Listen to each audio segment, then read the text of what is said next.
So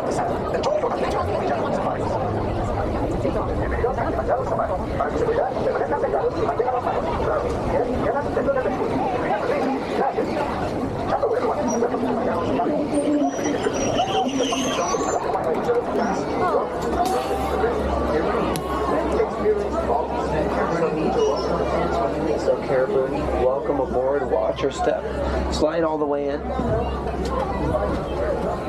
No, tiene que estar centrado a la derecha. Oh, thank you.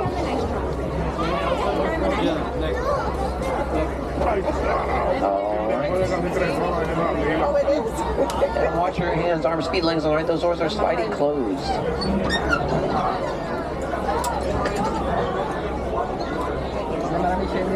Vamos a ver esa parte. 1:30.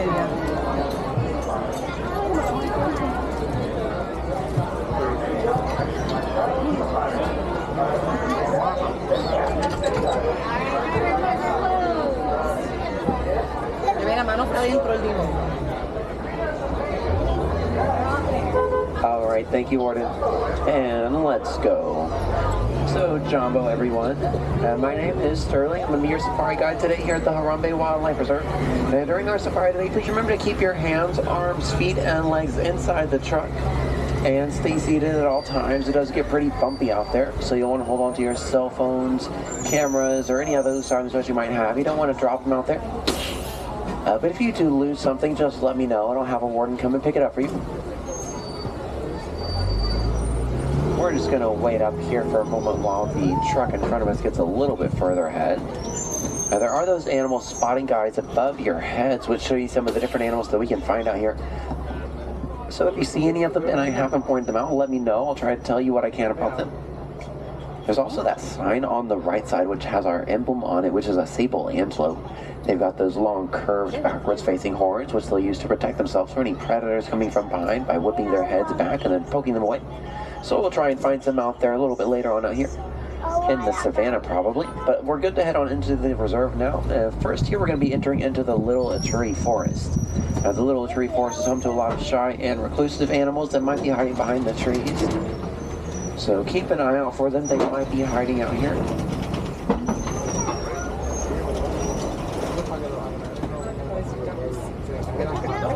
There on the right side with the striped legs back there, that's an okapi. Now, okapi look like they'd be related to zebras because of those legs, but they actually are most closely related to giraffes. They have almost exactly the same skull shape as giraffes do, just a little bit smaller. They also have a long prehensile tongue like giraffes, which they use to grasp onto those leaves from the leaves and twigs from those bushes and trees out here, so they can eat them. And they do have those stripes on their legs, and a lot of animals here in the forest do have stripes on their coats. Helps them to stay hidden out here. Kind of like a camouflage, so we'll see if we can find some other animals. Sometimes they are pretty hard to find out here in the forest.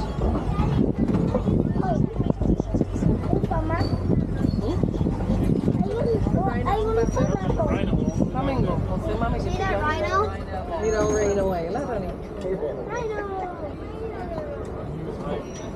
That's a rhino. He was really back there.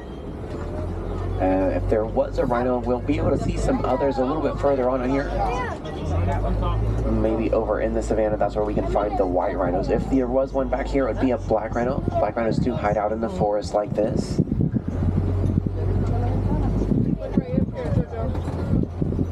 The black rhino are going to be about 3,000 pounds. And the white rhino are going to be about 5,000 pounds. We'll try and find some of them later on out here. But over on the left side of those darker brown antelope with those horns, those are bongos. And both male and female bongos have those backwards facing horns. Help them to run quickly through the forest, not getting caught on the trees. And then the lighter tan antelope back there, that's a greater kudu. That's actually a female greater kudu. The males do have horns. We're going to head on out of the forest now and over towards the Safi River next. And the Safi River is home to water-loving animals like Nile crocodiles and Nile hippos. So keep an eye out here in the water for any bubbles or shadows, because that might be them underneath the water.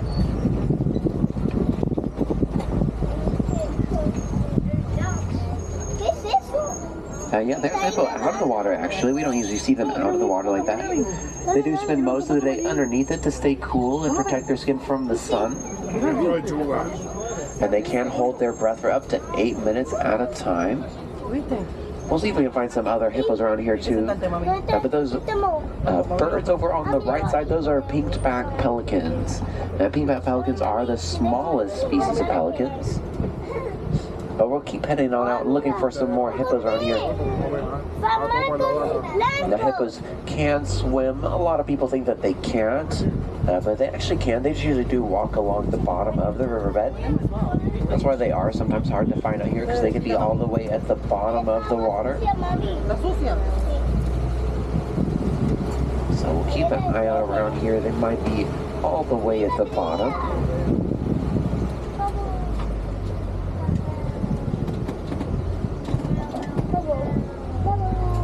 Yeah, there's another one out of the water way far back there in the land. A group of hippos. It's going to be called a bloat of hippos.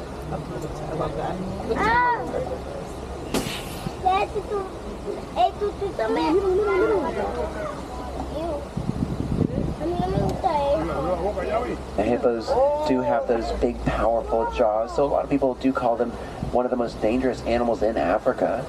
But they are herbivores, so they're only going to use them if they feel like they need to protect themselves, really.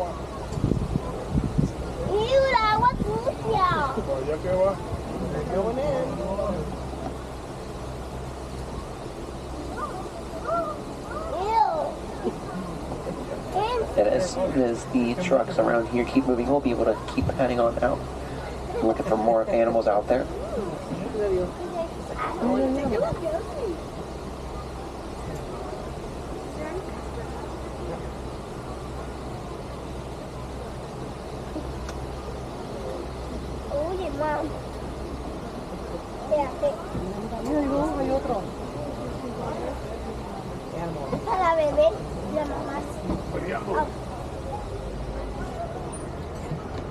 All right, it looks like that truck is moving along here, so we'll keep looking out for some more animals. This is where we can usually find crocodiles over near this bridge, so we'll keep an eye out. Yeah, there are those Nile crocodiles on the left here, and Nile crocodiles will eat just about anything that get near the shore, but they do mostly eat fish, and they can go for months at a time without having a full meal. Often you will see crocodiles with their mouths open. They do that to stay cool, the same way that dogs would pant.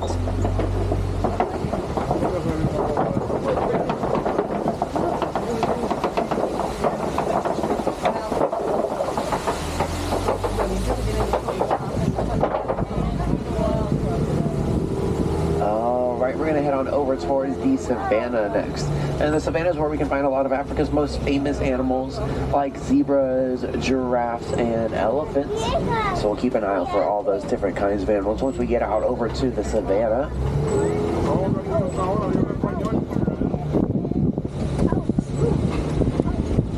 Now the big leafless tree we're heading over towards, that's a baobab tree. It's also known as an upside down tree. And it can hold thousands of gallons of water inside of its trunk, which animals here on the savannah can pierce with their horns or tusks and be able to drink from it. So it's also been nicknamed the Tree of Life.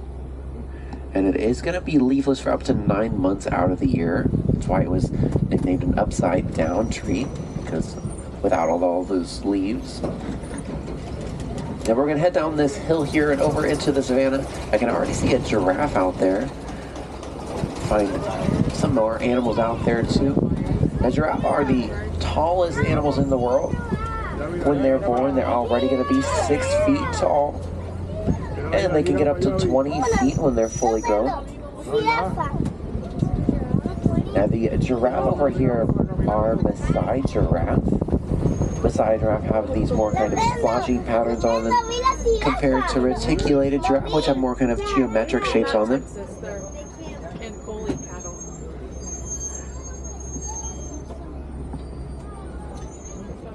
And giraffes do have those long prehensile tongues, which they'll use to grasp onto those leaves and twigs from up in those trees to eat them. And they do eat a lot. They have multiple stomachs, so they do eat pretty much all day long. But the cattle that we're going to head over towards there, those are some Ankole cattle. And Ankole cattle horns can grow up to 6 feet long from tip to tip. They are mostly hollow on the inside, though. They have a sort of honeycomb-like structure inside of them, which keeps them cool. We'll get around here a little bit closer to them in a minute. We're going to head over towards some big rocks here first. A lot of animals will hang out around big rocks to stay out of the sun and for protection. So we'll see if there's anything that might be over here hiding. Yeah, over on the left back there, those are some African wild dogs. African wild dogs look like they'd be related to our own pet dogs because of the colorful patterns, or because of the dogs that they are. But they are a different animal. They only have 4 toes on each paw. And they are also called African painted dogs because of those colorful patterns on their coats. And they do hunt in packs. They're one of the most successful hunters in Africa. They have about an 85% success rate, so they are really good at hunting. Remember to stay seated back there, please. Thank you. Now we're going to head over towards these wildebeest over here. They're those grayish antelope with the short horns. But the antelope with those long curved horns laying down on the left, those are the sable antelope we saw on our sign earlier. They use those horns to stay protected from predators. They're also the only antelope that does fight back against predators. All the others will run away as fast as they can. And those wildebeest back here are the largest migrating herd animals. They have been able to create herds of over 1 million wildebeest before. Also known as Gnu in Swahili, spelled G-N-U, because that's the sound that they make. They make kind of a new sound. And those are some termite mounds that we just passed by, and a bunch of different antelope use termite mounds like those to stand up on top of so they can get a better view and watch for predators that might be around. And there's those Ankole cattle again on the right side. They're also known as Watusi cattle, after the tribe that first domesticated them. And they actually do consider the spotted ones like those to be lucky.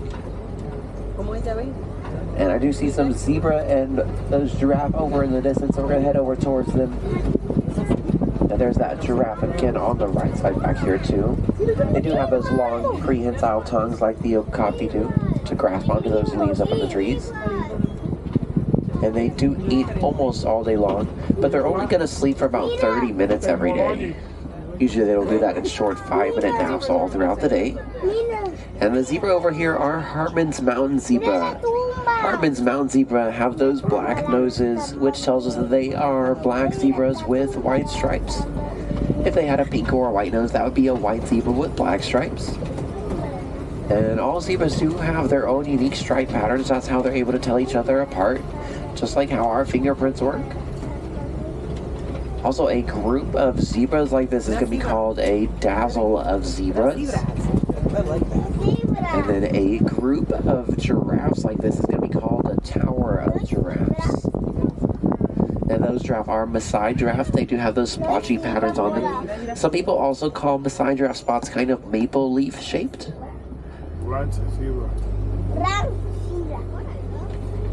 And one way to tell the difference between the males and the female giraffe are those spots. Usually the males are going to have the darker spots than the females most of the time.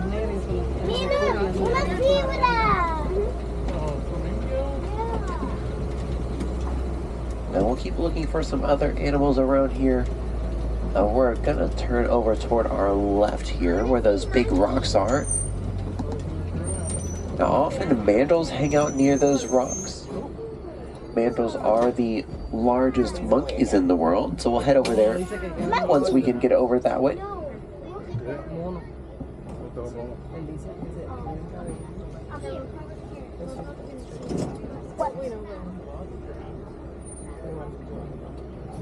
A mí me encantan los monos.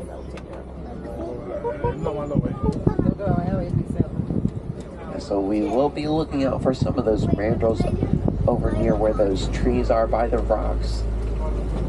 Maybe on the other side is where they're hiding. We'll keep an eye out for them.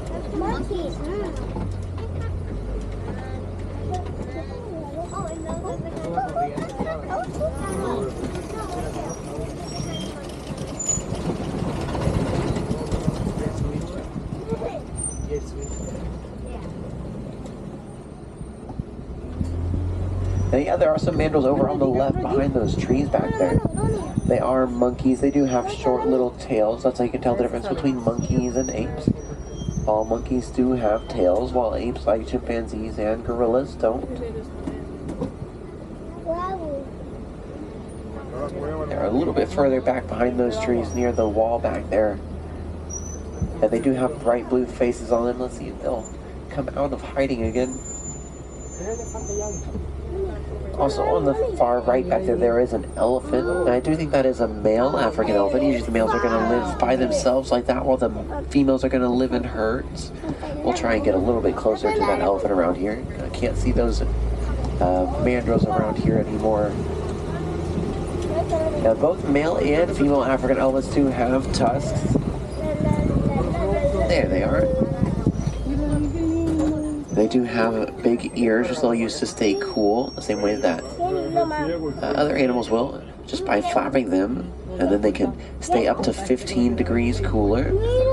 There are some red clay pits over there in the distance, so we're going to head over towards them. That's where elephants usually like to hang out around, so we'll try and find some more elephants around here once we can get across this old bridge and over into elephant country. That's where the elephants usually like to hang out around.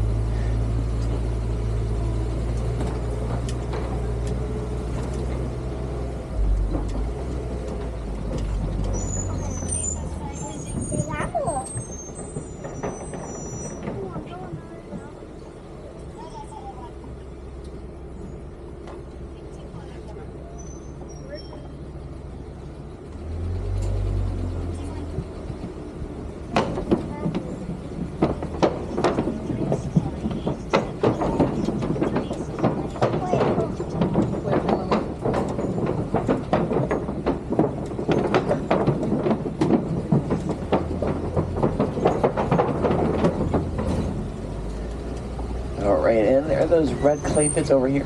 So often elephants hang out around here because they will actually eat the clay for its minerals. Kind of like how we would take a vitamin, the same kind of idea.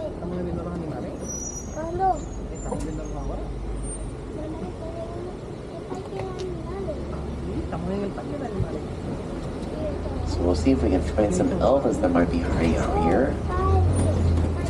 There are some tusk marks on the right side in the clay.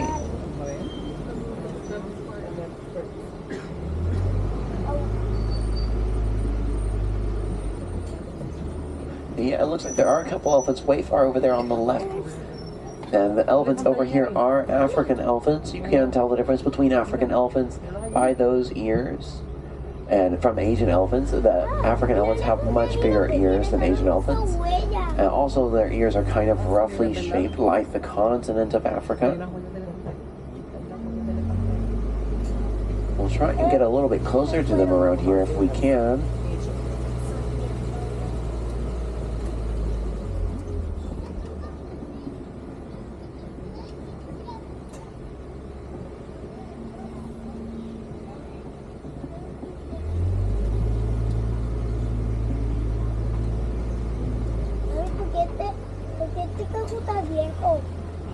It is true that elephants are afraid of bees, and so farmers in Africa have learned to add beehives near their crops to keep elephants away, so they don't trample their crops. And then the farmers can also use and sell the honey that the bees make. And it does look like there's a few more over by those baobab trees around here, so we will head over towards them, get a little bit closer.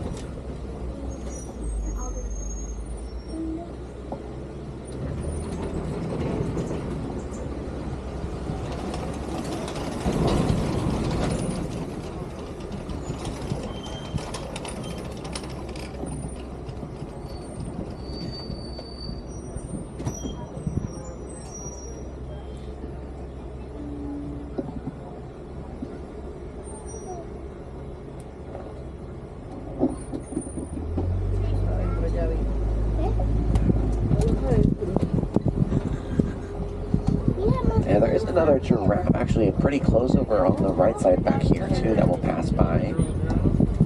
There's a couple of them over there.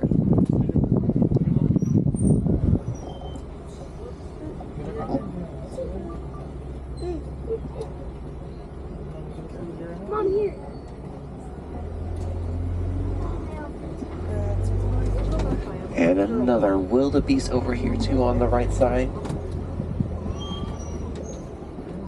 And we'll head over towards these elephants though. We're gonna have to get close to them once we get into the water. Looks like there's 3 of those elephants over there. And they do use those trunks to pick up the dirt and mud and throw it up onto their back to protect their skin from the sun, kind of like a sunscreen for them. So that's why they do have all of that dirt up on their backs. And we are getting closer to some flamingos around here too. These are greater flamingos. The greater flamingo are the largest species of flamingo. There are some smaller kind of grayish ones with them. Those are young flamingos. They're going to be a gray color when they first hatch. And then they get their pink coloring over the first couple of years of their life from their diet of brine shrimp. So it is the shrimp that give them that pink color. They are filter feeders, which means they do stick their beaks underneath the water like that and then filter out the shrimp with their beaks. And the greater flamingo are the palest species of flamingo. The Caribbean flamingos are going to be the most vibrant colored. And a group of them like that's called a flamboyance of flamingos.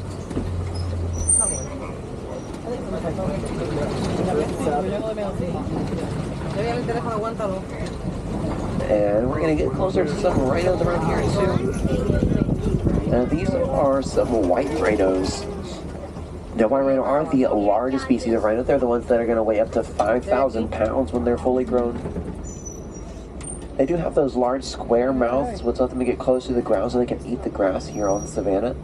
So you do usually find the white rhinos on the savannah, while the black rhinos do mostly hide in the forest because they like to eat the leaves off of bushes. And that is a pretty young rhino over there with them too. And also on the right side, there's some ostrich back there. Those are both female ostrich. The females have those gray feathers. The males have darker black feathers. They've got those large, powerful legs to kick away predators with. They are the largest birds in the world. Also, a group of rhinos like this is going to be called a crash of rhinos. Now, just like elephants, they do like to use the mud to protect their skin from the sun, so they do have all that dried mud up on their skin. But coming up on the left, there is a cheetah laying down up on the hill by that tree over there, by the rocks. And cheetah are the fastest land mammals in the world. They're able to reach speeds over 60 miles an hour. They're also one of the only cats that hunt during the daytime. So they do have black markings right underneath their eyes to reflect the sun. The same way that athletes will make those marks under their own eyes.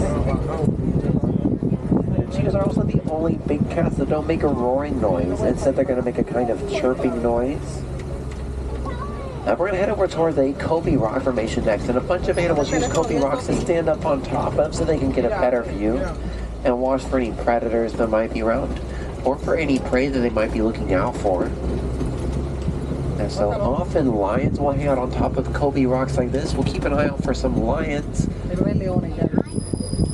Now lions do sleep for up to 20 hours out of the day before they do their hunting at nighttime.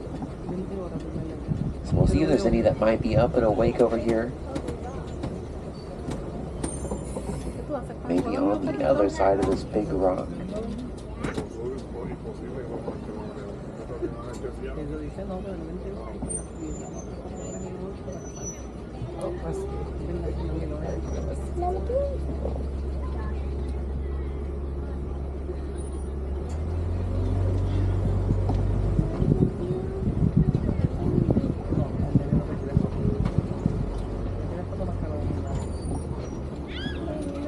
There's also some more rhinos over on the far right, back there on the right side.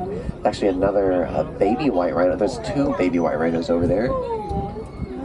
And there are those lions over here on the left. There's actually, there's 2 females. There's one way up at the very, very top of the rock over there. And then another laying down closer to us. And then a male over here with her. And it is the female lions that are going to do most of the hunting, while the males are going to stay back and watch over the cubs. Now, if you were to weigh the mane on a male lion, his mane is going to weigh around 40 pounds just by itself. And don't make noises at the animals, please.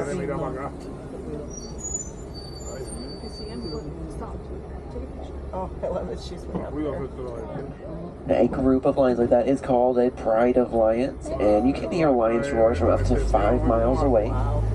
We're going to head on over towards this warthog burrow next. Now, warthogs do make burrows like this to hide and watch for predators. We'll see if there's any around here. If you remember the warthog Pumbaa from The Lion King, the word Pumbaa does mean silly or foolish in Swahili, and there's some way back on the left by those logs up there, up on top of the hill. We'll see if there's any other animals around here. I think I can see some of those ostrich over here again, too. And there are those white rhinos closer up on the right side, those baby white rhinos over there, too. And the ostrich, and then the other antelope over near the ostrich, those are water buck. Now, water buck get their name because they're usually found near water, and they do have big white circles on their backsides, which help them to keep their herds together whenever they're migrating. They'll just be able to follow the big white circles around and then stay together. Let's see if there's anything else that might be hiding over here.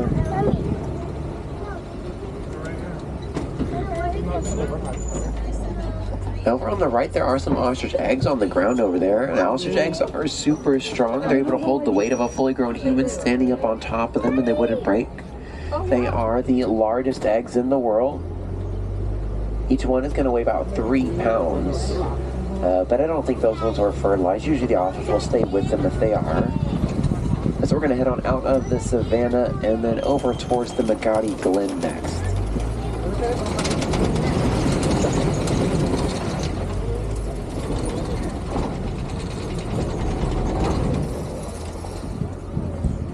Alright, this is the Magadi Glen, which is where one of our wardens is keeping some Nigerian dwarf goats. The Nigerian dwarf goats will eat the grass and also the undergrowth that a lot of animals wouldn't eat. So they do help to keep grass nice and trimmed up. They'd also produce milk, which can be used to create a bunch of other dairy products with, like goat cheese. And if you do want to go actually pet some whenever we get back to the dock, you'll be able to head on over to the Rafiki's Planet Watch. They do have a petting zoo over there where they've got some of these Nigerian dwarf goats. We're going to head on out of the reserve now and back towards the village. And we were able to see a bunch of different animals out there today, like those rhinos, the lion, elephant, and giraffe. But if you do want to see some more animals out here, whenever we get over to the dock, go up and around towards the Gorilla Falls Exploration Trail. It's about a 15 to 25 minute walking trail where you can find some more animals that we don't have on the reserve, like gorillas, some different monkeys, meerkats, naked mole rats. We also have some different reptiles, as well as an underwater viewing area of the hippos, and a bunch of other animals out there too.